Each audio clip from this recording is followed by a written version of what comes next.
上水河上鄉有村民投訴農地俾人非法傾倒廢料，政府話正聯絡業主跟進。警方就話星期一喺區內拉咗一個43歲嘅男人涉嫌刑事毀壞。泥石、磚頭，甚至係膠喉管都有。河上鄉近塱原濕地嘅呢一片土地，佈滿咗大量嘅建築廢料。原本呢一度咧都係一大片嘅菜田嚟㗎，不過村民就投訴啦，喺過去嘅短短1個星期裏邊啦，有人不斷嚟到呢一度咧傾倒大量嘅泥石，由菜田嚟到呢一個高度咧，足足有成7至到8尺咁高。村民懷疑廢料係嚟自附近一個地盤，而喺採訪期間亦都有泥頭車駛近，不過好快就掉頭走。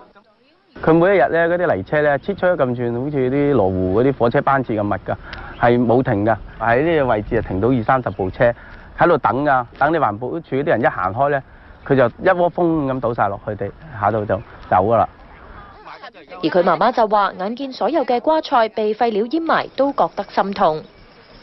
冇咯，冇得賣咯，自己咪谷咗出，日喺度喊咯。